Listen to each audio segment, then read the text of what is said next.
Nous allons accueillir maintenant la troisième table ronde déjà de la journée.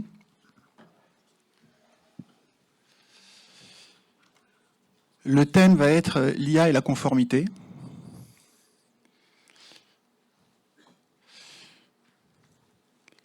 Alors, quand on parle d'IA et d'application de l'IA à nos métiers, spontanément, on pense à la relation client. On pense au data marketing, à l'exploitation de la donnée sur nos clients.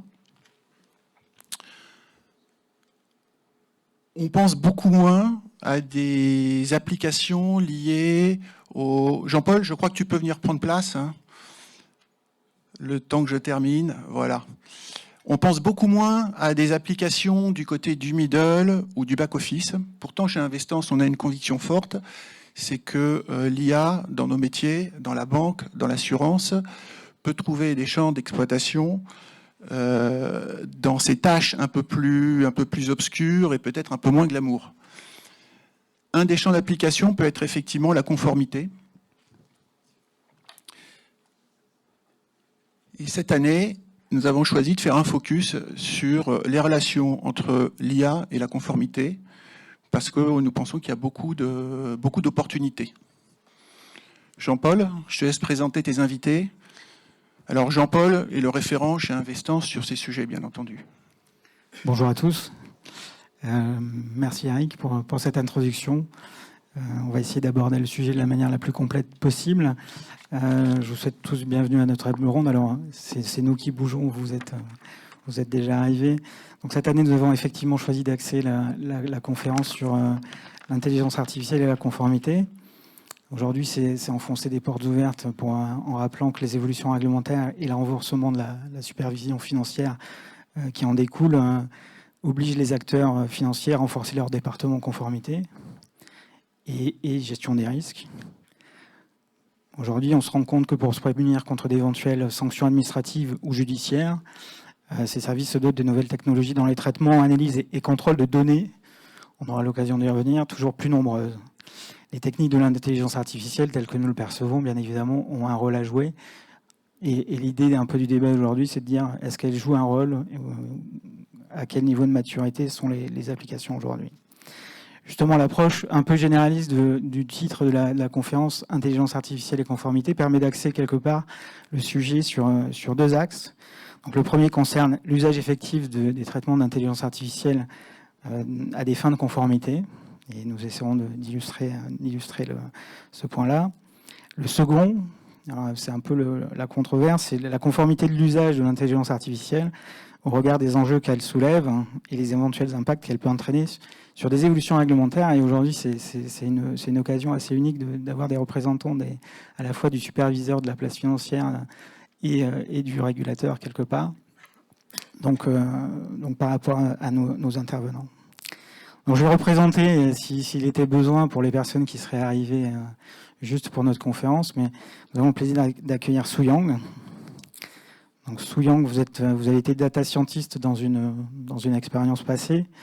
Vous avez rejoint le pôle FinTech Innovation de la CPR en tant qu'expert FinTech. Vous êtes notamment le co-auteur du document de réflexion Intelligence artificielle, enjeux pour le secteur financier, paru au terme de travaux de consultation de la place en fin d'année dernière. Nous aurons l'occasion de revisiter un certain nombre d'éléments de l'étude, de conclusion de l'étude dans le programme de ce matin. Merci beaucoup. Bienvenue sous, enfin re-bienvenue.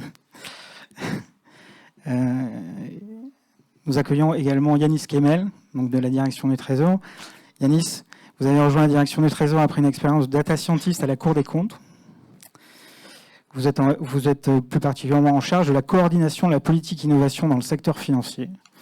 Alors c'est un terme extrêmement important et j'espère que vous aurez l'occasion, on prendra le temps que vous nous expliquiez vos interventions dans ce domaine-là. Merci de votre participation. Et enfin, côté, on va dire, acteur privé, représentant quelque part de nos clients, et j'ai le plaisir d'accueillir Stéphane Chrysaniak. Alors Stéphane, vous êtes Head of Data Science au service conformité du Crédit Agricole SA. plus spécialement en charge des travaux d'intelligence artificielle appliqués à la lutte anti-blanchiment et de financement contre le terrorisme, enfin le financement du terrorisme. L'idée, c'est qu'on puisse partager des expériences sur un acteur privé. Et justement, ça sera le premier point de notre présentation aujourd'hui. Donc, ce qu'on vous propose comme plan en termes de sujets abordés, si ça veut bien marcher. Non, je crois que je suis en train de revenir en arrière. Celui-là. Oui, pardon. Voilà, le programme que nous allons aborder aujourd'hui. Donc, dans une première partie, nous avons choisi de commencer par un retour concret d'un cas d'expérience de l'usage de l'intelligence artificielle, comme nous le disions sur le LabFT, et on échangera avec Stéphane sur ce projet mené au Crédit Agricole SA. Dans un deuxième temps, nous nous intéresserons à un état des lieux des usages de l'IA dans le secteur financier. On abordera le sujet de la conformité parce que bien évidemment c'est le sujet central. L'idée c'est d'avoir un peu le ressenti, la réception des activités de la place en termes d'intelligence artificielle sur le secteur financier au travers du regard des régulateurs et du superviseur, au travers de leurs travaux avec la place. En troisième partie, on verra comment le superviseur, comment le régulateur, alors peut-être moins dans une vision de conformité, mais peut-être dans une vision de conformité à venir par rapport à une réglementation qui pourrait éventuellement évoluer. Aujourd'hui, comment l'appropriation se fait sur ces acteurs-là, justement des outils d'intelligence artificielle dans leurs activités. On aura l'occasion notamment de passer sur un point qu'a abordé Sue dans sa conférence initiale, sur la subtech et comment l'intelligence artificielle travaille sur des sujets de supervision, pour des sujets de supervision par le superviseur.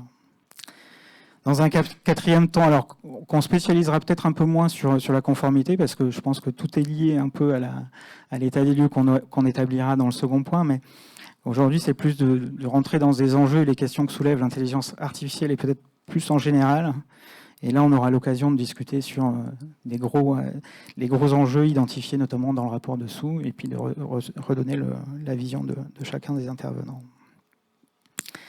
Classiquement, dans un temps de questions-réponses, nous donnerons la possibilité d'interagir avec vous.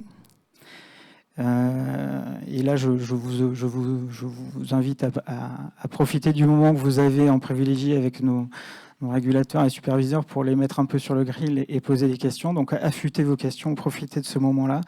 Nous, on est toujours intéressés de pouvoir dialoguer avec nos autorités, les autorités qui sous-tendent l'activité pour laquelle on travaille.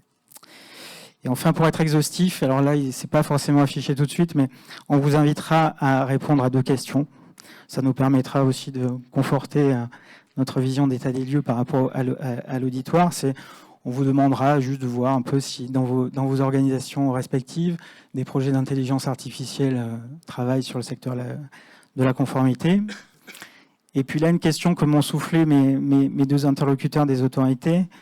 Ils sont intéressés d'avoir votre retour sur justement la qualité des échanges qui existent aujourd'hui entre le régulateur, le superviseur et la place, surtout dans leur mode d'interaction. Donc quelque part d'avoir votre perception est-ce que ces échanges sont suffisants ou est-ce qu'il y a encore des choses à faire malgré tout ce qui existe déjà. Voilà, nous prendrons un peu de temps sur le résultat de ce sondage-là et je me permettrai de vous faire réagir sur les résultats remontés par l'auditoire sur ces positionnements de réponse. Voilà, donc sans plus tarder, on va passer sur notre première partie. Notre première partie où on va passer un peu de temps avec Stéphane. Je vais vous prendre le micro, pardon. Je vais passer le micro à Stéphane, pardon. Donc concernant plus particulièrement le retour d'expérience relatif au Crédit Agricole. Juste pour info, et c'est vrai que j'ai oublié de vous le préciser, donc vous êtes peut-être familier, vous l'avez vu sur la précédente table ronde, vous avez un QR code qui vous donne accès aux questions pour pouvoir apporter vos réponses. Voilà. Excusez-moi. Juste en préambule, et Souliang le soulignait tout à l'heure dans la conférence, aujourd'hui quand on parle d'intelligence artificielle, et ça dure depuis quelques temps parce que les techniques ne sont pas forcément super nouvelles, mais aujourd'hui, et je pense que vos profils de data scientist, ils sont pour quelque chose, vous avez une vision à nous faire partager, Stéphane, sur la définition de l'intelligence artificielle, et qu'est-ce que vous entendez là-dessus? Je vous laisse un peu la main. Non, normalement ça marche. Ça marche? D'accord, parfait. Alors, pour retracer un petit peu le périmètre de ce que j'appelle l'intelligence artificielle, et surtout dans le domaine de la conformité, c'est-à-dire celui qui m'intéresse. Aujourd'hui, au sein de la direction de la conformité, d'abord, on est inclus dans cette direction, on n'est pas un centre de service externe, on est vraiment proche des gens et des utilisateurs, et puis de la direction, ce qui me semble très important. En termes de périmètre, on ne fait pas de chatbot, on ne fait pas de choses un petit peu transverses et un petit peu communes qui seraient communes à tous les métiers. On s'est concentré sur tous les mécanismes d'alerte. Alors, ce que j'appelle mécanisme d'alerte, c'est plutôt les domaines de la lab FT, la lutte anti-blanchiment au financement du terrorisme, à travers, au premier plan, les mesures restrictives, c'est-à-dire sanctions, embargo et le filtrage ou screening en anglais des messages de paiement. Et ensuite, sur la lab FT plus proprement dite, c'est-à-dire sur la lutte anti-blanchiment à travers les opérations bancaires, retail ou non de nos clients, et également un petit peu sur le criblage de nos clients, c'est-à-dire le criblage par rapport à des listes de sanctions et d'embargo. En ce qui concerne l'intelligence artificielle, aujourd'hui, c'est un petit peu utilisé dans tous les domaines. Pour reprendre un petit peu ce qu'on fait, on ne fait pas de deep learning. Le deep learning, c'est souvent les gens en parlent, le mettre en avant. Réellement, on n'a pas des données de dimension suffisante pour faire du deep learning. On fait très peu de big data, ce qu'on pourrait appeler de big data, et c'est plutôt les gens qui vont structurer les données sur lesquelles on va travailler qui, eux, vont faire du big data. Par contre, on fait beaucoup d'apprentissage automatique, alors de machine learning, qui soit supervisé ou non. C'est clairement les outils d'apprentissage automatique qui sont les plus utilisés chez nous. Et donc, c'est dans le domaine de la data science. Ce que cache ce slide et en fait toutes ces définitions que vous allez voir de façon récurrente dans les journaux ou dans la presse, enfin voilà, c'est l'importance des données. Il faut bien voir que 80% de notre temps, on le passe à structurer des données, à extraire des caractéristiques. Donc après, choisir un modèle d'apprentissage automatique, c'est pas la chose la plus difficile dans notre métier. Notre métier, c'est vraiment de travailler la donnée, d'en extraire les bonnes caractéristiques et ensuite d'appliquer, de trouver le modèle adéquat et efficient sur nos données. Les deux principaux écueils qu'on peut avoir aujourd'hui, enfin même si j'anticipe un petit peu sur les données, ce sont les biais qu'on peut avoir à travers nos caractéristiques. Alors, typiquement homme-femme, enfin voilà, se baser sur le sexe ou ce genre de choses. Mais également des caractéristiques qui pourraient affecter la robustesse des modèles. Il s'agit d'être le plus généraliste, le plus abstrait possible dans les caractéristiques que nous extrayons, de façon à avoir les modèles les plus robustes dans le futur. Un modèle qui serait trop dépendant de la nature même des données serait peu robuste dans le temps, en fait. Donc ça nous pose énormément de soucis. Voilà. Alors, pour revenir après sur le périmètre, aujourd'hui, on est en phase d'industrialisation. Peut-être vous parler que de ça, parce que ça, c'est déjà assez intéressant. On est en phase d'industrialisation sur un modèle qui apprend des décisions passées sur le filtrage des moyens de paiement. Nous avons une organisation à 2 niveaux. C'est en centrale, de façon très centralisée, nous filtrons avec un logiciel du marché, le plus connu, le plus répandu, tous les messages de paiement, selon la réglementation, par rapport à des listes de sanctions et d'embargo minimum, et puis éventuellement des listes complémentaires. C'est-à-dire quoi? Il y a des listes qui sont publiées, alors je ne sais pas si tout le monde a fait de la conformité ici, enfin on travaille dans la conformité. Il y a des listes officielles qui sont publiées par exemple par la Réserve fédérale américaine concernant les sanctions, les embargos, et nous devons nous assurer que dans nos messages de paiement, il ne fait pas mention d'un terroriste, d'un narcotrafiquant, d'un État sous embargo, etc. Donc en dehors de la dimension juridique, il y a une dimension morale et éthique par rapport à notre métier. Nous récupérons ces messages alertés. Et en fait, une fois ces messages alertés, ils passent dans 2 niveaux de décision. Un niveau 1 qui va traiter de façon un peu industrielle et un peu lourde les faux positifs, et un niveau 2 d'expert. Expert qui va devoir documenter des décisions, enquêter et renvoyer bloquer éventuellement ou geler des avoirs, ce genre de choses. Contrairement à beaucoup je vais peut-être être un peu agressif, mais contrairement à beaucoup de gens qui disent aujourd'hui, alors on a un problème d'alerte. Parce qu'on a nos filtres étant extrêmement conservateurs, on a plusieurs centaines de milliers, voire quelques millions de messages alertés. Donc je ne parle pas de messages de paiement, je parle de messages alertés. Ça veut dire derrière des centaines de personnes qui traitent ces messages, en fait, au moins au niveau 1, et ensuite un plus petit nombre d'experts. Ce que j'entends dire aujourd'hui souvent, c'est beaucoup de gens qui proposent de réduire de 90% ou 95% les faux positifs de façon assez agressive. Ce n'est pas du tout notre philosophie. Notre philosophie est plutôt de dire « et si on trouvait les messages les plus pertinents dans les messages alertés ?» De façon à ce que ce soit le bon niveau d'analyse qui voit ces messages et qu'on soit sûr on s'assure surtout que ces messages-là soient remontés au niveau 2 chez nous, c'est-à-dire au niveau des experts. Voilà. C'est notre philosophie et pour l'instant, elle a l'air de fonctionner et en tout cas, l'objectif que nous essayons d'atteindre, c'est de sécuriser le dispositif. C'est pas de l'alléger. Voilà. Après, je reviendrai sur la dimension humaine. Ce qu'on fait, on a commencé alors sur le dispositif, on a commencé pourquoi il y a 2 ans, parce qu'il y avait une actualité, 2-3 ans, il y a une actualité au niveau de la conformité qui a été assez présente à travers les banques, les amendes qu'elles ont pu prendre, etc. Et ensuite, surtout, il y a eu un accès à la technologie. Ça fait 4-5 ans qu'on peut accéder à des moyens de calcul assez simples, à des outils assez simples qui nous permettent de faire des choses assez compliquées, mais de façon simple et très peu coûteuse. Parce nous, on travaille plutôt dans un monde complètement open source, dans lequel on ne dépense vraiment pas d'argent. On ne fait pas d'apprentissage automatique avec des outils automatisés ou des plateformes de traitement. On redéveloppe tout nous-mêmes chez nous.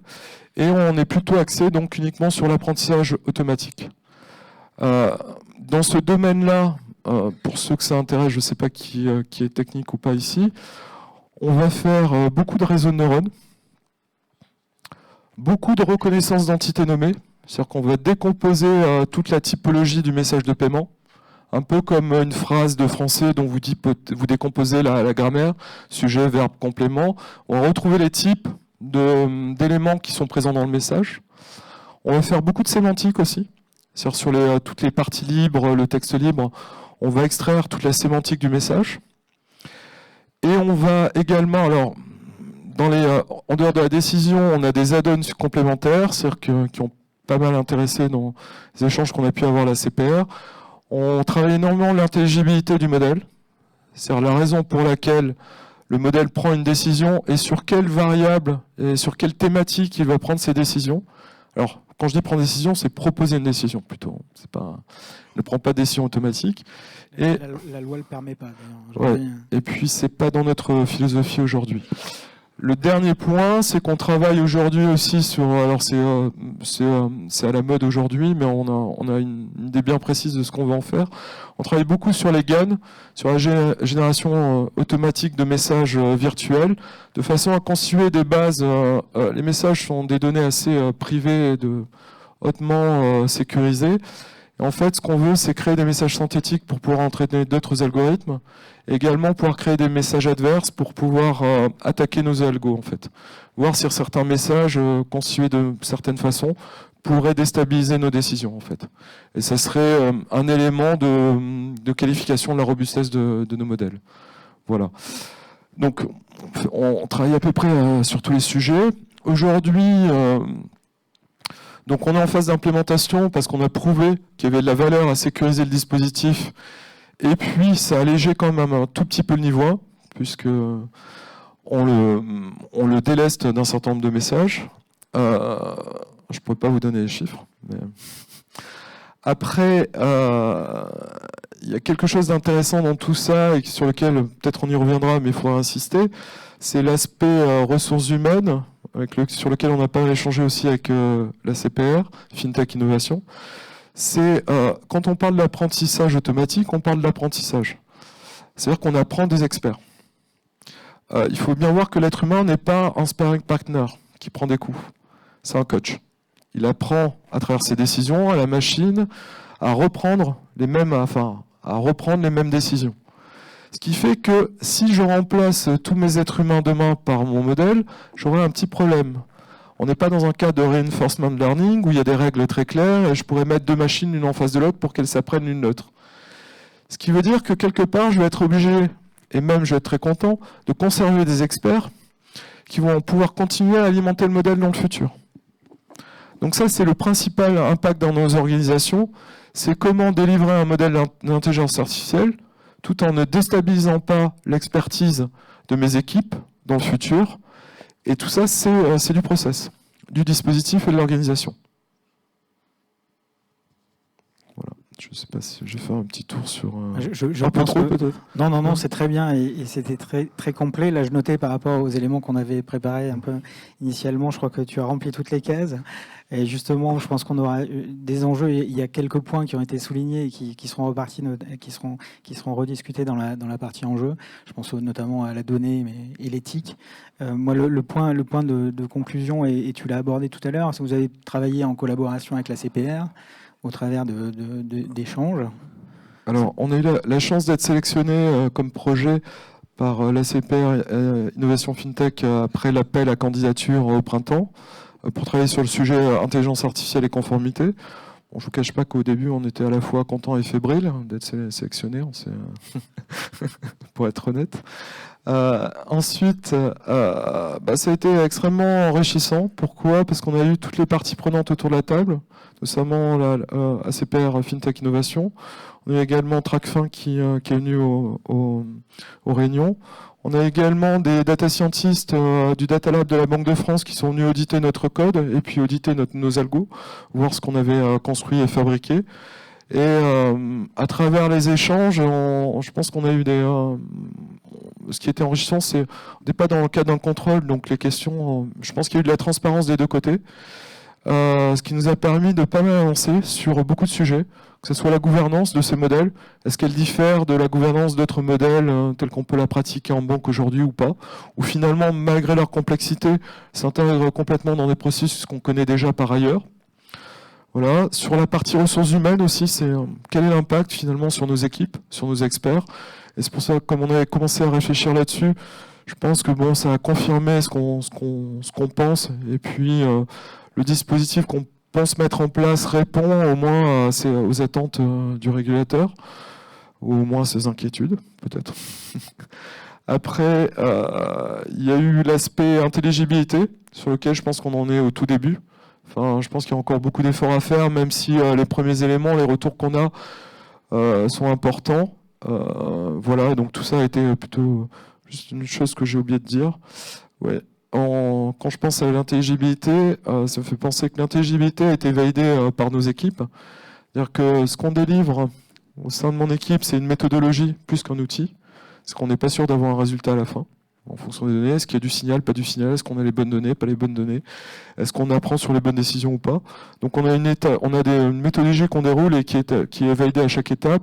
Et justement, cette intelligibilité qu'on a fait valider par nos équipes d'experts et d'opérationnels, c'était un moment très enrichissant aussi parce que ça nous a permis de voir si ce qu'on faisait était intelligible, compréhensible, est-ce que c'était partagé, est-ce que ça correspondait à la vision d'un expert.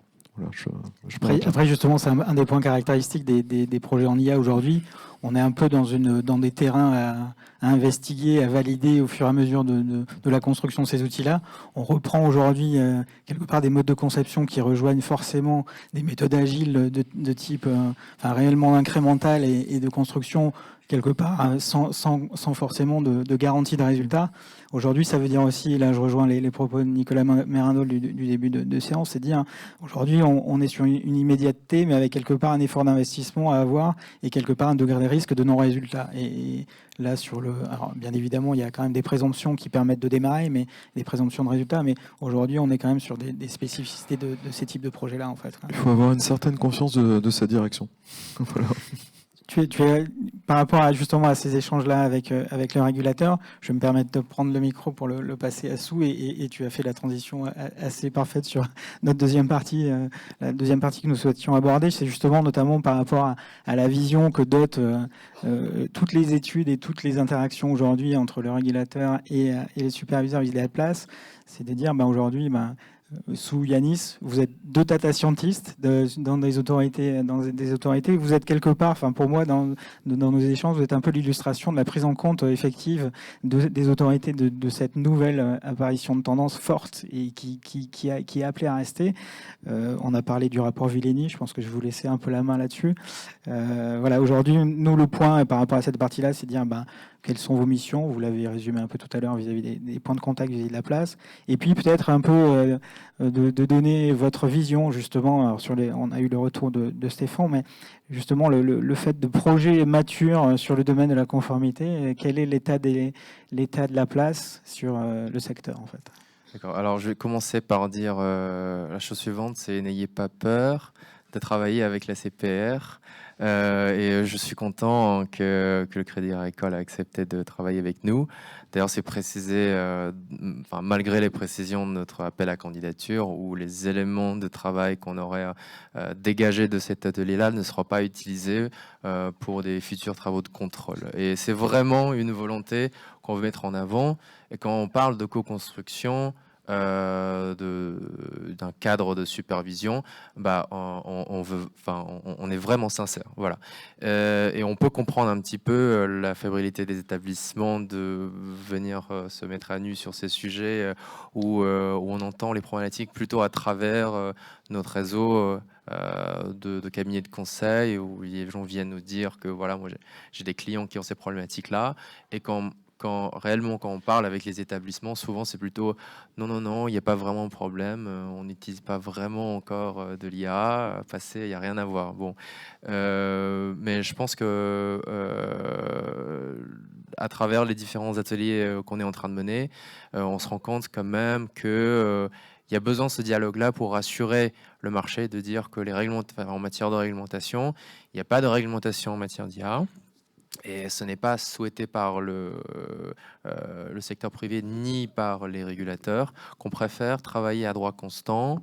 Et pour pouvoir travailler à droit constant, il faut être capable d'interpréter les choses. C'est d'ailleurs l'objectif de nos futurs travaux avec la chaire Télécom ParisTech, de comprendre déjà dans le paysage des réglementations existantes, réglementations financières, on a vraiment compris l'impact que toutes ces réglementations-là auront sur l'utilisation de l'IA dans chacun de ces des cas d'application. Et j'insiste bien sur chacun des cas d'application, parce que je pense que ce soit le sujet de l'expériabilité ou l'idabilité ou le sujet de gouvernance, ça n'a pas de sens de parler de... je veux dire, on devrait dépasser le stade de règle générale, maintenant qu'il y a un nombre assez élevé de rapports sur le sujet dans le monde quand même. Et ces formes d'interaction nous a par exemple permis de voir que malgré ce que les gens disent sur, les établissements nous disent sur les modèles internes, allez, moi je suis tout à fait transparent. Donc par exemple le modèle de solvabilité 2, donc je peux comprendre que ces dernières années les organismes d'assurance ont quand même mis beaucoup de moyens en place pour se faire valider leur modèle solvabilité 2. Donc, ils n'ont pas très envie peut-être de rediscuter de ces sujets-là. Ils ont soufflé un peu. Mais bon, mais on se rend compte dans nos exercices de contrôle qu'il y a des petites briques dans ces modèles-là qui utilisent de l'IA. Ça, on n'a pas besoin de le cacher, ça existe. Mais pour nous, j'ai envie de dire que les principes du contrôle sont basés sur des règles. Il n'y a pas de case à cacher. Et lorsqu'on regarde les technologies, les nouveaux outils qui sont utilisés, on ne va pas regarder s'il y a de l'IA ou pas, mais on regarde si on est capable de l'interpréter dans le cadre de nos règles du contrôle, et qu'il respecte bien ces règles-là. Ça aurait été, et on essayait d'être le plus prospectif possible, de se dire que voilà, peut-être dans 15-20 ans, j'en sais rien, quand ce ne sera pas des petites briques, mais des briques un peu plus grosses de ces modèles internes qui utiliseraient de l'IA, qu'est-ce qu'on pourrait faire pour faciliter le contrôle et le dit par la CPR. Et peut-être juste, donc vous avez mentionné, Jean-Paul, la mission Villeni. En fait, les formes d'interaction que nous avons avec le privé ne s'arrêtent pas à ces, on va dire, voilà, on emploie le mot d'audit parce que en termes de forme d'intervention, ça y ressemble vraiment, même si c'est pas une volonté de produire quelque chose. Ça n'a pas les mêmes objectifs qu'un audit, mais avec les mêmes moyens. Et à côté de ça, on interagit d'autres manières. Donc, on a été auditionné, par exemple, par la mission Villani lorsqu'on faisait nos travaux de Task Force sur l'IA. Et la mission Villani ne s'arrête pas au rapport Villani. Il s'ensuit d'une multitude d'actions que Yanis développerait, mais il y en a une auquel on s'y intéresse, qui est dirigée par la Direction générale des entreprises. C'est de demander au marché s'il n'y a pas des projets de mutualisation des données qui pourraient profiter au marché. Donc il y a eu un appel à manifestation d'intérêt auquel on a répondu avec Paris Europlace et qui est piloté par une entreprise privée de mutualisation des données LabFT. Donc il y a un appel à projet en ce moment, il y a 2 vagues et on va certainement y répondre début de l'année prochaine. Donc c'est des initiatives que l'on soutient. Évidemment, ça ne veut pas dire qu'on valide, il faut regarder derrière quels sont les processus de mise en place. Mais j'ai envie de dire que le message qu'on essaie d'envoyer, c'est que quand il s'agit d'utiliser de la technologie complexe, quelle qu'elle soit, on est tout à fait favorable et notre rôle, c'est un peu notre juste rôle, est de s'assurer que les entreprises prennent bien conscience des risques qui peuvent être liés à l'utilisation de ces technos. Merci, je vais rejoindre Sou sur l'aspect n'ayez pas peur de venir parler avec Bercy, surtout que nous, on ne supervise pas, donc ça peut peut-être aider à développer un peu le dialogue ensemble. Donc, comme l'a dit Jean-Paul, je travaille à la Direction générale du Trésor, donc plus particulièrement au service du financement de l'économie. Donc, si vous connaissez un peu l'organisation, voilà, il y a 2 gros aspects à la Direction générale du Trésor, la partie politique économique, la partie régulation financière, régulation du financement de l'économie. Je suis plus la partie régulation du financement de l'économie. Et donc, mon poste n'existait pas il y a 1 an. Et du coup, le but, effectivement, c'était de monter en compétence sur ces aspects nouvelles technologies dans le secteur financier et plus particulièrement, notamment le fait d'identifier des potentiels freins réglementaires que vous, secteur privé, vous pourriez rencontrer dans vos activités, des freins qui pourraient du coup voilà, impacter votre activité d'une façon ou d'une autre, ou des freins qui ne sont pas forcément de nature réglementaire, mais aussi des freins de coordination. Voilà, si vous avez des problèmes avec la CPR, n'hésitez pas à venir nous en parler, ou autre autorité. Voilà, bon, il n'y en a aucun, enfin j'espère pour l'instant. Voilà, avec la CPR ou l'AMF ou d'autres institutions, ou la façon dont vous interagissez avec les autres institutions. L'AMF et la CPR ont certaines missions, voilà, de one-stop shop, de point d'entrée unique. Voilà, est-ce que vous trouvez ce modèle pertinent? Ça, ce sont des questions qu'on essaye, voilà, d'interagir au maximum avec les entreprises privées. Donc pour cette mission, j'anime un groupe de travail qui s'appelle Technologie dans le secteur financier au sein du service du financement de l'économie. Donc voilà, j'invite en général un certain nombre d'acteurs du secteur privé et d'acteurs du secteur public à échanger sur ces potentiels freins réglementaires et les visions, les problématiques business, puisque voilà, nous ne sommes pas omniscients sur ces sujets et on cherche de plus en plus à développer un peu notre connaissance sur toutes vos activités pour prendre en compte, voilà, tous les aspects qui pourraient potentiellement poser problème. Donc pour recadrer, oui, Jean-Paul. Je te laisse finir la phrase. J'ai juste une question. J'ai juste une question en fait relative justement à cette vision-là, la vision que vous avez aujourd'hui et par rapport au degré d'intervention que vous envisageriez.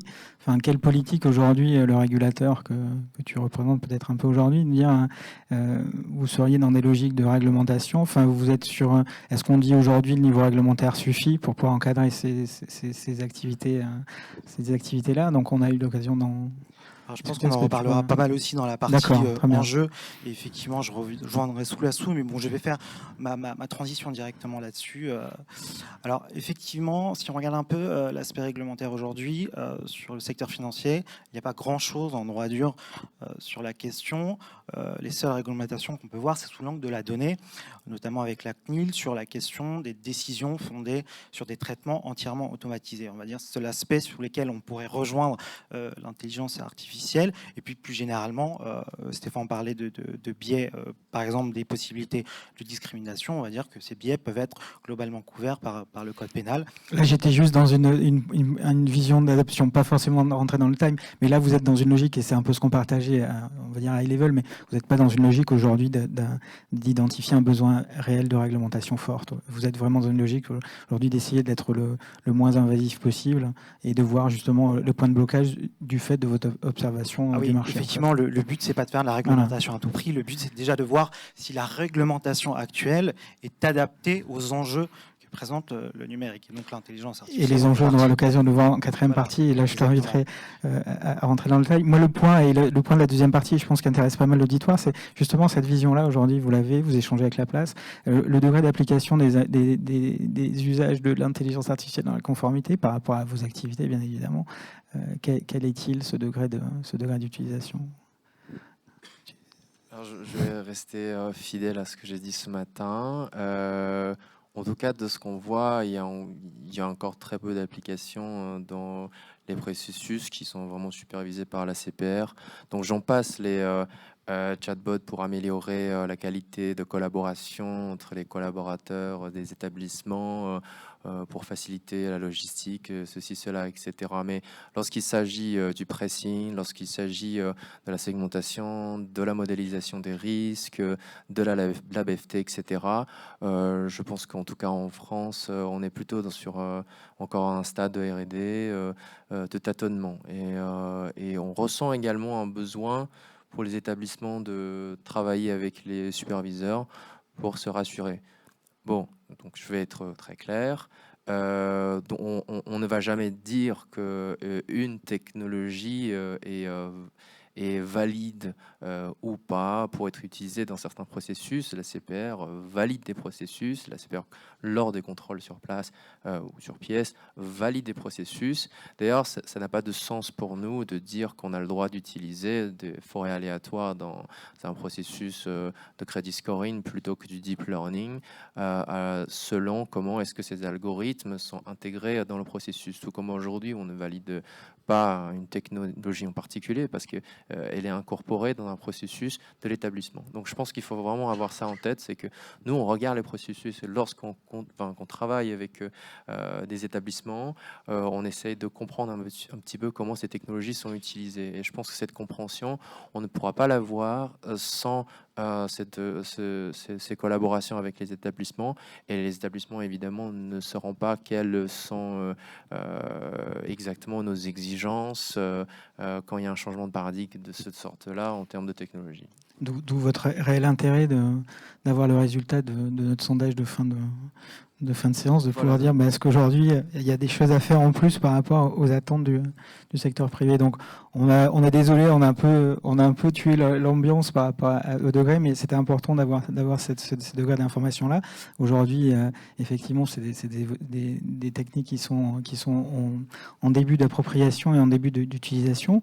Alors maintenant, on va tourner peut-être un petit peu, puisqu'on a cassé le suspense, on va tourner un peu dans la logique un peu inverse. Vous parlez des assistants personnels, des projets d'utilisation de l'IA plus sur quelque part de la facilitation de processus opérationnels. Ça nous amène à la troisième partie, c'est de dire alors le secteur privé c'est bien beau, on a sorti une situation. Aujourd'hui, vous en tant que et là pas forcément dans le seul domaine de la conformité. Aujourd'hui, les établissements, les autorités. Aujourd'hui, est-ce que vous utilisez vous déjà des composants relatifs à l'intelligence artificielle dans vos process? Comme j'ai le micro, je commence.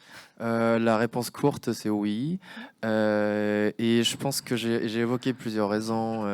Il faut vivre avec l'air de son temps, il faut qu'on modernise nos processus, etc. Mais je pense que je vais citer une autre raison, et ça peut paraître bête, mais dans nos interactions avec des établissements, alors je vais taire le nom parce que c'est pas très gentil ce que je vais dire, il y a des porteurs de projets qui viennent nous voir en disant alors, on a une crainte, on a peur que la CPR ne comprend pas ce qu'on fait et ne soit pas capable de nous superviser.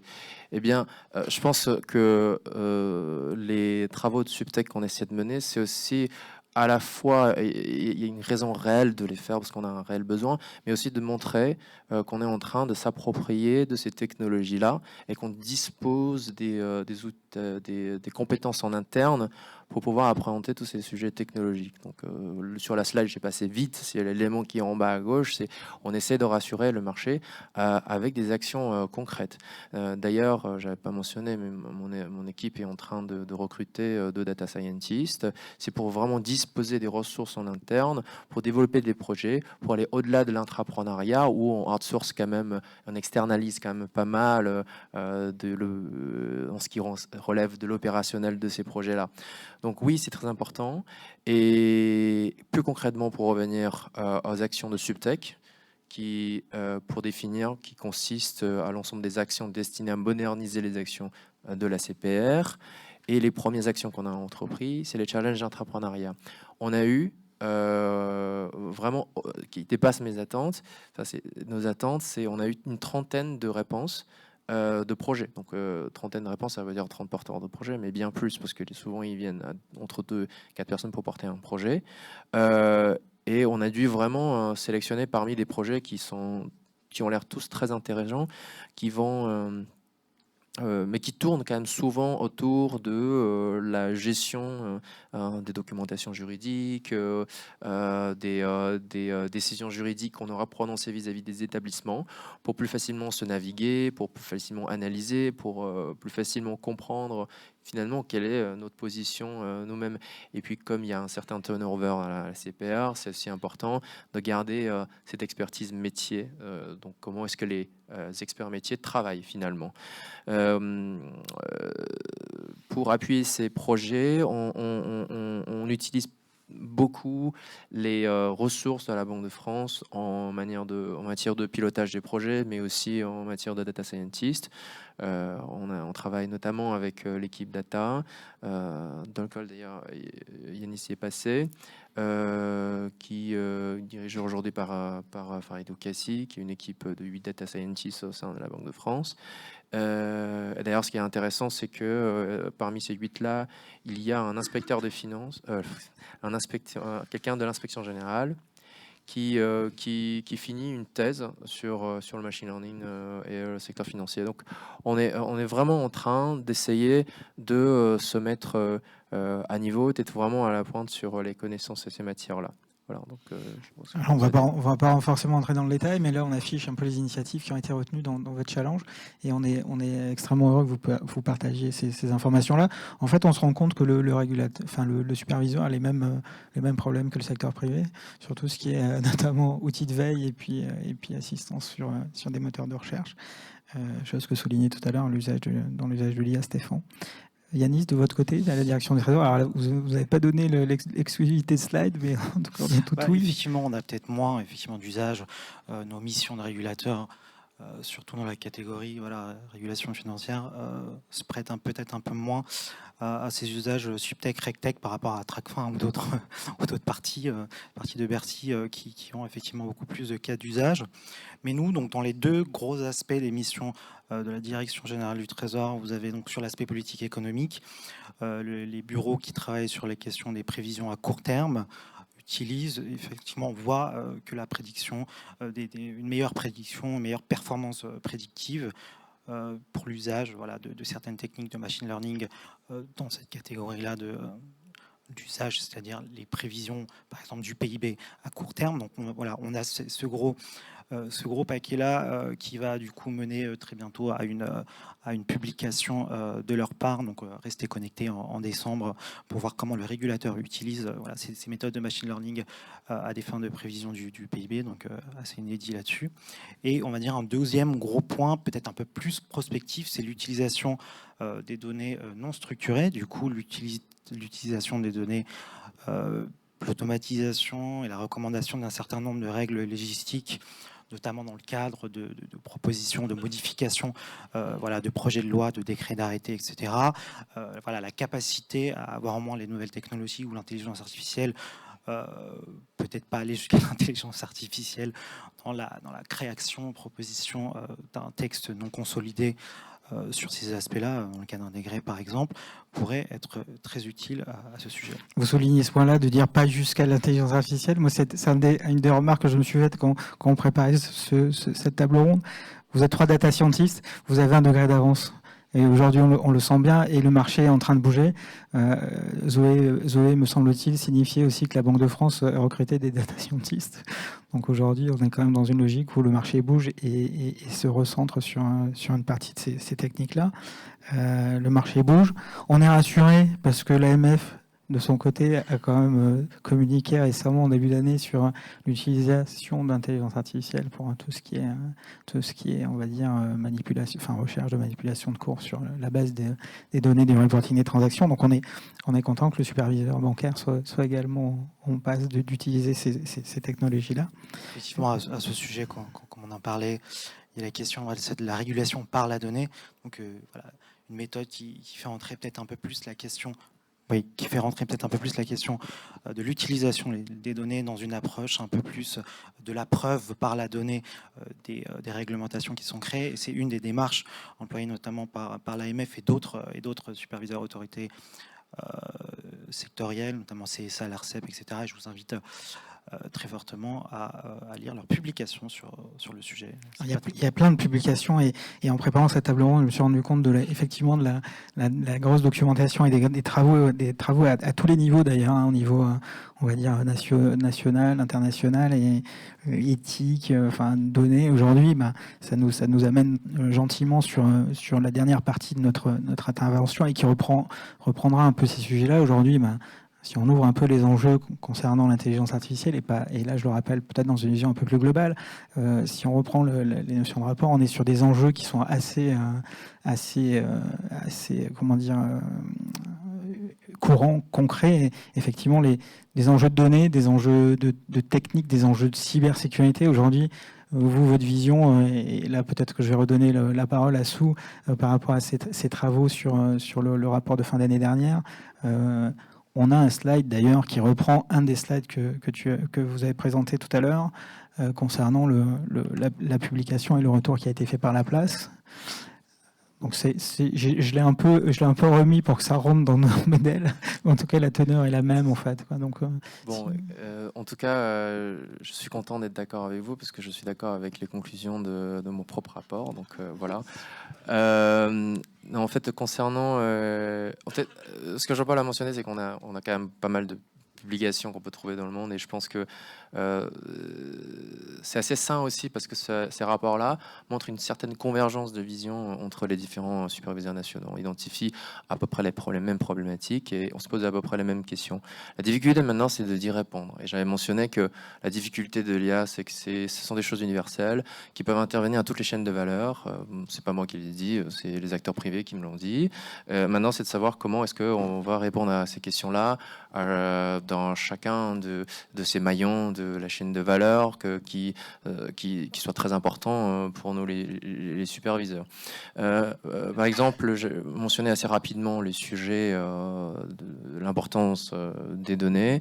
Un des sujets qui nous préoccupe, c'est effectivement la discrimination par les données.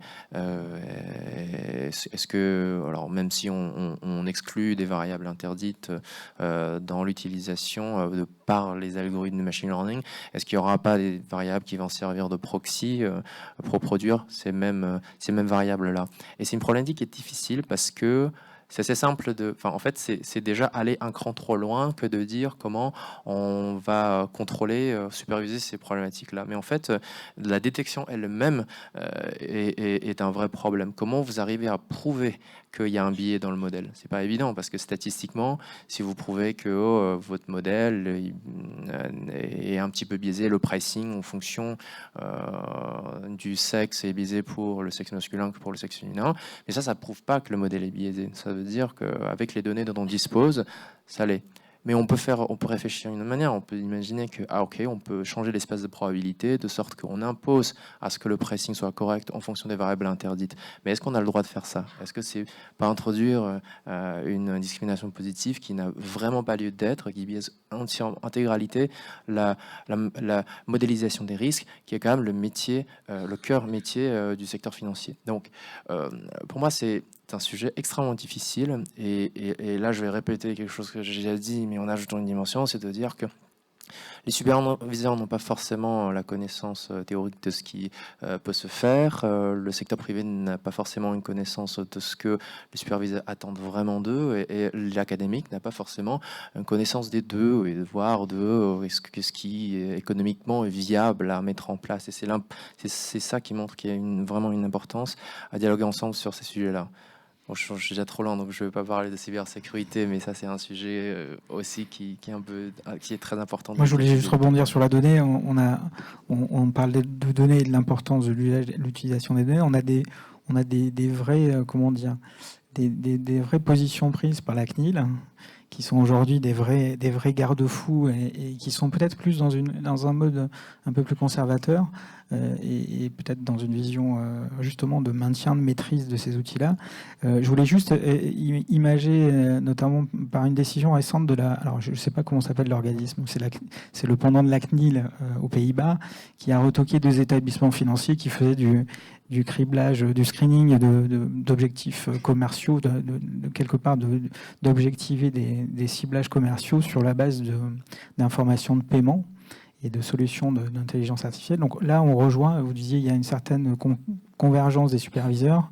Sur la CNIL, on est franco-français. On se rend compte aussi que ça pose d'autres enjeux sur la considération internationale de la portée, puisqu'aujourd'hui, tous les pays n'ont pas les mêmes réglementations éthiques, on va dire. Aujourd'hui, ça impose des enjeux particuliers. Oui, alors j'aimerais dire un mot sur ça quand même. Donc, les Néerlandais ont sorti leur rapport le mois dernier, donc on voit que leur intérêt pour le sujet est plutôt récent.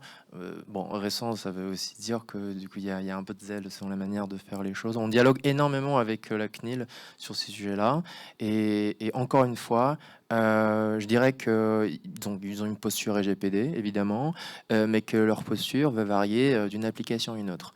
Par exemple, en ce moment, on travaille sur le sujet de la LCBFT, notamment lié aux prestataires de services d'actifs numériques, et c'est un sujet sur lequel on ne peut manifestement pas travailler sans la contribution de la CNIL, ainsi que notre groupe de travail qui est porté sur l'entrée en relation à distance, qui s'est déjà achevé, dans lequel CLIC participait également et émettait ses opinions, et il appuyait d'ailleurs les conclusions de ce groupe de travail, il y a quand même un principe de sectorialisation dans la réglementation des GPD, et les réglementations et les règles qui y sont émises sont appliquées, conditionnées à certains principes, un peu on va dire, du sens commun, de intérêt général, typiquement, et je mentionne le CBFT tout le temps parce que c'est quelque chose qui saute aux yeux, mais je pense qu'il y a d'autres domaines où cela s'appliquerait. J'aurais peut-être, oui, effectivement, quelques plus précisions là-dessus, mais on est très souvent d'accord avec ce que dit nos superviseurs à ce sujet. Sur l'aspect, effectivement, il y a un gros enjeu, effectivement, qui est éthique et technique aussi. Bon, je ne reviendrai pas sur la mission du rapport Villani, etc. Mais il y a une partie aussi sur tout ce qui concerne la loi pour la République numérique. Cette loi de 2016 avait donné pour mission à la CNIL de travailler sur les enjeux éthiques des nouvelles technologies. Et la CNIL avait sorti en décembre 2017 un rapport sur l'éthique des algorithmes et de l'intelligence artificielle, et avait fait une recommandation très opérationnelle qui a été de créer éventuellement une plateforme nationale d'audit et de contrôle, plateforme qui semble du coup avoir vu le jour, car à l'heure actuelle, voilà, il y a un projet, un grand défi du Conseil de l'innovation qui porte sur la création d'une plateforme de cette façon-là, dont le but est de créer des outils de standardisation, des outils d'évaluation, de conception de l'IA, qui aurait un impact critique pour différents secteurs. Donc, ça ne concerne pas forcément le secteur financier. Donc ça, Sur l'aspect éthique et technique, effectivement, c'est une grosse question. Je ne reviendrai pas sur la question du thème de recherche important, de l'interprétabilité, de l'explicabilité, et du coup, découle de tout ça des exigences d'auditabilité. Et du coup, ça m'amène aux enjeux qui nous intéressent le plus, ce sont les enjeux réglementaires. Donc, effectivement, un certain nombre de réflexions, il n'y a rien de figé là-dessus. Voilà, ne prenez pas peur sur ces questions-là. Voilà, mais il y a forcément un premier axe qui est celui de la proportionnalité, de l'explicabilité de ces algorithmes en fonction des conséquences qu'elles portent pour les individus. Donc on se doute bien que l'accès au financement des algorithmes qui donneraient accès à des financements, voilà, on ne va pas les traiter de la même façon qu'un algorithme qui donnerait accès à une formation, voilà, APB et alors, Parcoursup maintenant, on ne va pas traiter de la même façon là. Comment, du coup, on place le curseur au niveau de ces types, de ces algos. Et ça, c'est quelque chose qu'il faudra qu'on prenne en compte d'une façon ou d'une autre dans la réglementation. Le deuxième point, et Sou l'a évoqué un peu, c'est la question des recommandations, droit souple ou pas d'ailleurs, qu'on peut faire afin de prendre en compte en fait les spécificités du secteur financier, puisque globalement vous avez dû voir tous les travaux qu'il y a à l'heure actuelle, notamment ceux du groupe de haut niveau de la Commission européenne, dont fait partie aussi AXA, l'ANSSI, Hub Francia. Donc il y a pas mal d'acteurs français dans ce groupe de la Commission européenne. Pour l'instant, même leur liste d'évaluation provisoire qui est censée opérationnaliser les recommandations, pour l'instant, il n'y a pas de visée sectorielle. Donc, comment on prend en compte nationalement ou à l'échelle européenne les enjeux de la spécificité du secteur financier, et voilà, nous travaillerons avec la SFR bien sûr pour travailler là-dessus. Et peut-être le dernier point, c'est sur cette question voilà, à plus long terme de la supervision des algorithmes, c'est comment on prend en compte toutes les dimensions que posent ces questions-là, dans la mesure où effectivement les superviseurs, comme on l'a vu, ont des compétences techniques très fortes et puis pas mal de ressources sur ces sujets, et ont voilà, une appétence sur ces sujets financiers, des compétences très fortes, notamment sur la question des modèles internes. Par exemple, on pourrait citer bien trop de la BFT, etc. On en a largement parlé. Comment on prend en compte, du coup, la supervision de ces algorithmes et comment on prend en compte les autres objectifs de politique publique. Donc, on parlait par exemple de concurrence.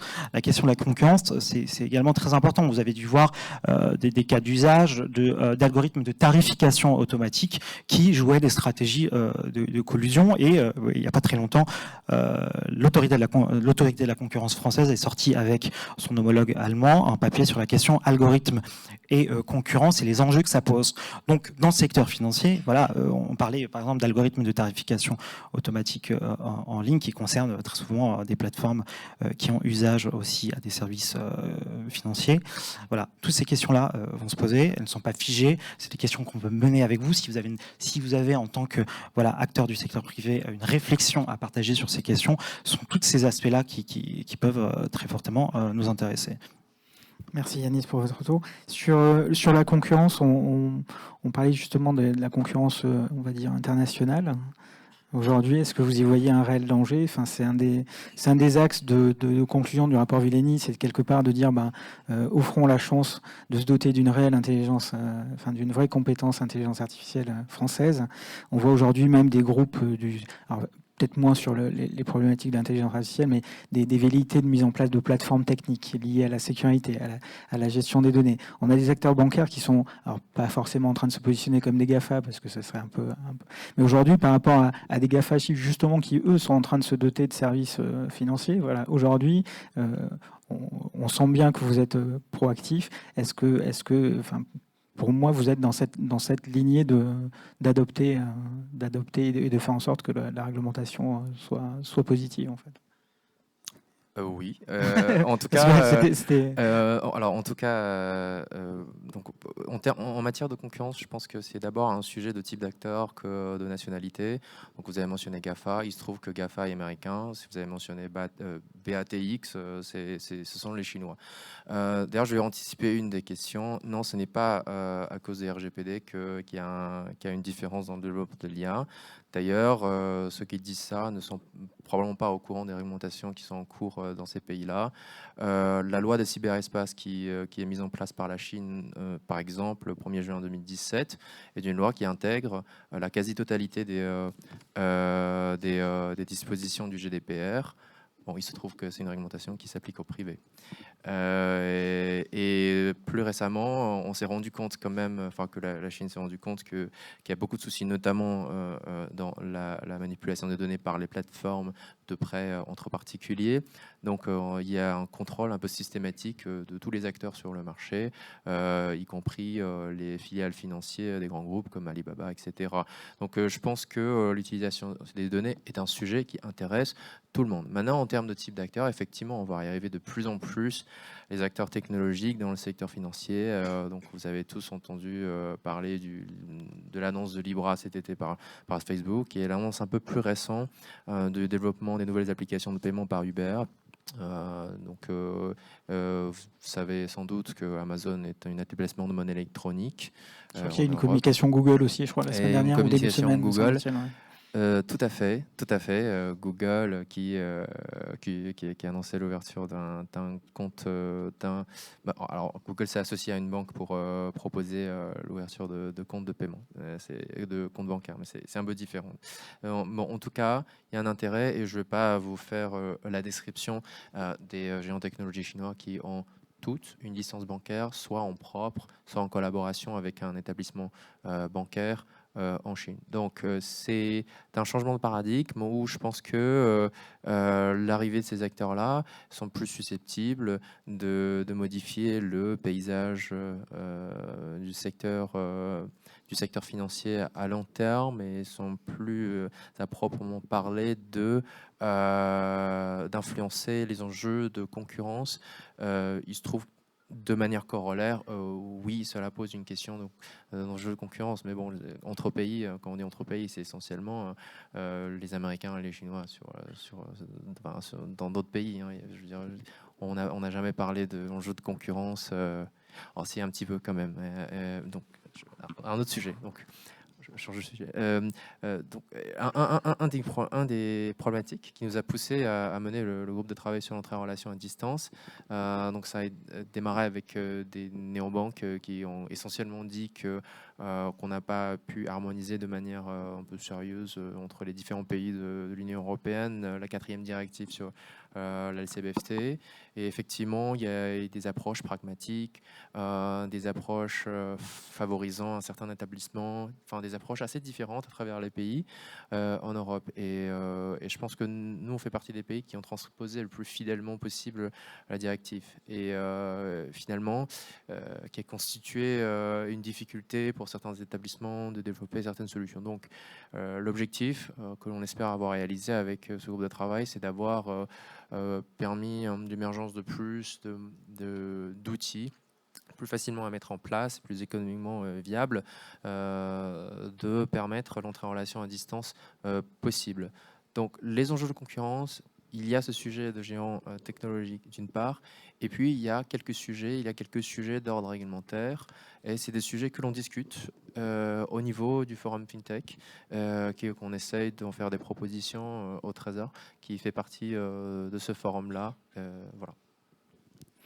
Très bien, je crois qu'on arrive au dernier point. Stéphane, vous auriez éventuellement un point de vue, un ajout à faire, je ne sais pas, sur les enjeux, enfin peut-être ouvrir un peu peut-être de prospective sur votre suite de projets au Crédit Agricole, sur ce que vous pouvez dire, bien évidemment. Alors, ouais, ce que je peux dire. Vous pouvez communiquer. Non, de façon plus générale, je pense que, pour reprendre un mot qui a été dit, côté IA, il ne faut pas avoir peur. Je pense qu'il vaut mieux être un acteur plutôt que de subir et d'être un utilisateur dans 10 ans. C'est important, au moins pour essayer de comprendre comment ça marche et d'en voir les limites et les bénéfices. Voilà. Et là, on rejoint le point ultime de tout départ de projet IA, c'est l'acculturation. Enfin, et là, on rejoint typiquement l'enjeu qui a été remonté, c'est le fait de dire, justement, discutons-en, partageons, cultivons-nous, montons en compétence sur ces sujets-là, parce qu'on saura mieux les comprendre, on saura mieux les adopter, et dans une notion de maîtrise qui est de toute façon, incontournable. Un dernier point, j'ai le sentiment que les GAFA s'insèrent surtout dans des domaines où on fait mal les choses pour essayer de les faire mieux. Et donc, à nous de faire bien les choses pour éviter qu'ils s'insèrent dans nos processus. C'est tout. Merci Stéphane.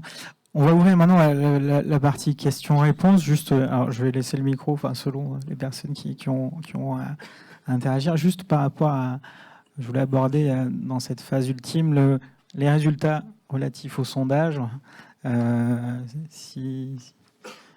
Alors, on vous posait 2 questions, donc l'une concernant les sujets de projets d'intelligence artificielle.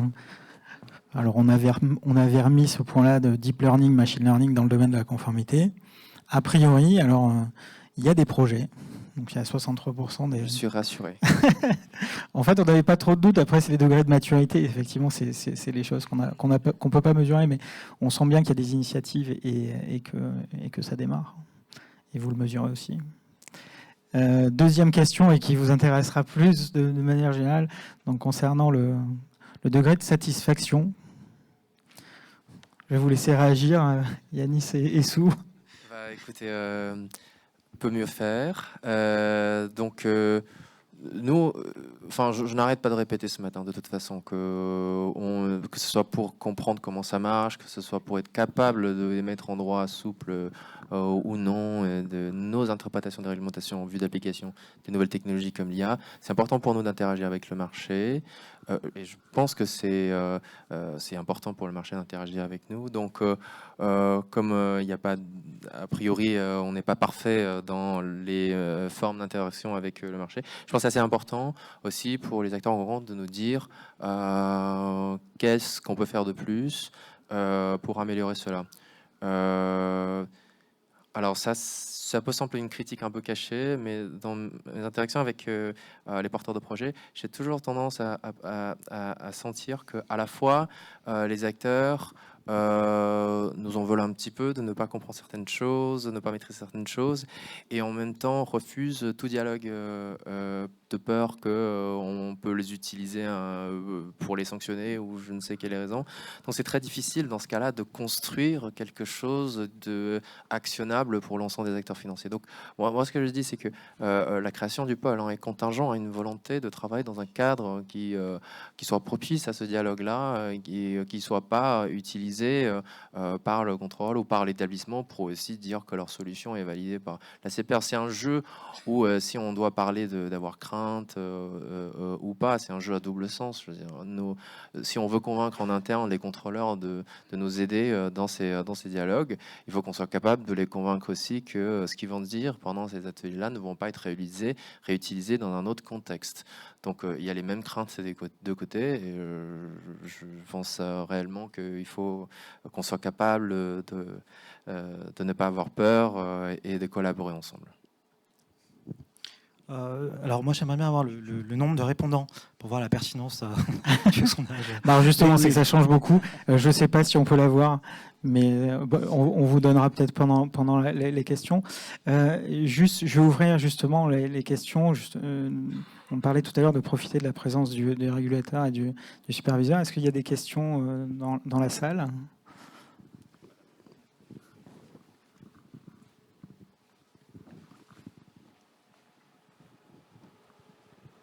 Bonjour, j'étais dans cette même salle il y a à peu près 3 semaines pour une conférence sur la souveraineté numérique qui était organisée par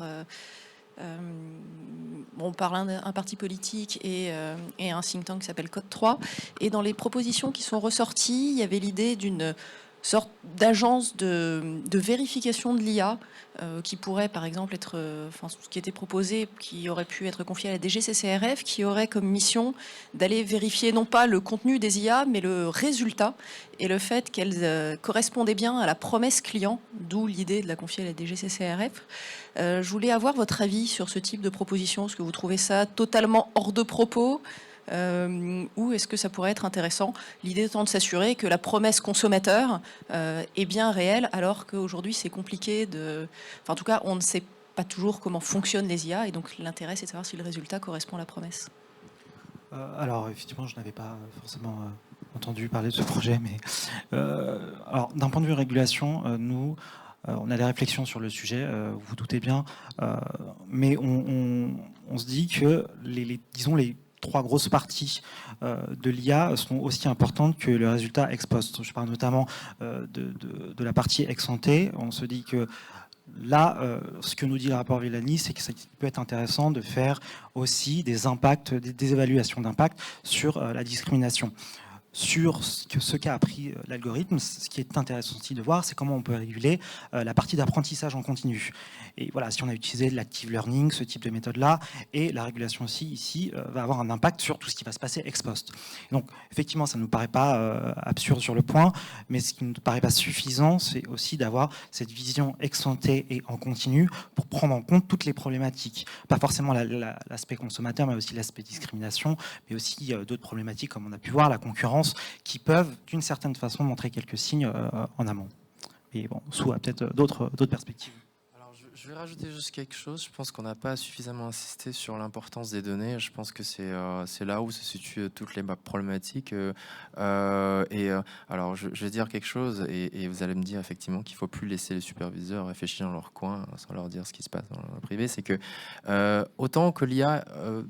c'est pas un sujet qui devait arriver dans les discussions parce que je pense que tout simplement c'est pas encore suffisamment appliqué en réalité. Enfin, ça met du temps et on n'a pas vu suffisamment d'applications concrètes pour encore dire que c'est nécessaire. Par contre, un des sujets qui nous a un peu préoccupé, c'est le sujet des services de cloud. Et je pense que là, la question de souveraineté est encore davantage important et un jour. Et une des discussions que j'ai eues dans un groupe de travail au niveau international, c'est que voilà, aujourd'hui, tous les établissements sont des cibles de l'utilisation des technologies de cloud. Donc, si tous les établissements l'utilisent, alors ça ne ressemblerait pas à de l'utilité, comme de l'électricité, comme de l'eau, etc. Donc, il y a plutôt des réflexions sur le sujet cloud que sur le sujet l'IA. Je pense que c'est intimement lié, parce que les données, c'est vraiment important. On est vraiment au bout du temps. Vous m'accordez peut-être une dernière question, si dans l'assistance, il y a... Non. Ah si, peut-être au fond, là-haut. Juste pour finir, et on essaiera d'être extrêmement bref pour répondre. Mais c'est bien quand vous êtes vous êtes complet sur les réponses, c'est intéressant. Moi, j'avais une question sur le use case du Crédit Agricole. Sur le driver, j'ai trouvé ça assez intéressant ce que vous avez dit, c'est-à-dire c'était pas un driver d'économie au départ, c'était un driver de qualité, c'est-à-dire que même avec tout ce qui ressortait, il y avait des choses qui passaient en travers. Et donc l'objectif numéro 1 du projet, c'était pas d'éliminer les faux positifs, mais d'être encore meilleur dans la détection. J'ai pas dit que ça passait au travers. Hein. Mais effectivement, c'est un driver de sécurisation. Enfin, voilà. L'idée, c'est plutôt de se dire... c'est très facile de dire, enfin d'être un prestataire, de dire je vais vous supprimer 90% des alertes en implémentant un algorithme. Mais à la fin, ça veut dire quoi? Ça veut dire que quelque part, ça va renvoyer la responsabilité chez le client de fixer un seuil. Quelque part. C'est pas ni plus ni moins. Et donc finalement, le client va prendre la responsabilité sans le savoir. Par contre, se dire, être sûr de remonter vraiment les messages importants au bon niveau de décision, ça c'est pas mal. Tout en, parce qu'il faut garder une expertise, il faut quand même en laisser un petit peu passer. Et vérifier que les gens prennent toujours les décisions attendues ou les changent et voir pourquoi ils ont changé de décision sur tel ou tel message. Parce que ça peut être vu a posteriori comme un outil de contrôle aussi sur ce qu'on a laissé passer, toujours dans le flux classique en fait. Voilà. Est-ce que ça répond? On terminera sur ces propos-là. Je vous remercie beaucoup pour votre attention. Je remercie encore nos intervenants et j'ai pris beaucoup de plaisir à préparer cette séance avec vous que j'ai trouvé extrêmement enrichissante. J'espère que ça a été le cas pour vous. Bonne fin de conférence. On bascule maintenant sur un pitch, je crois, Zelros. On est content d'accueillir un finaliste du Trophée FinTech. Merci beaucoup. Bonne journée.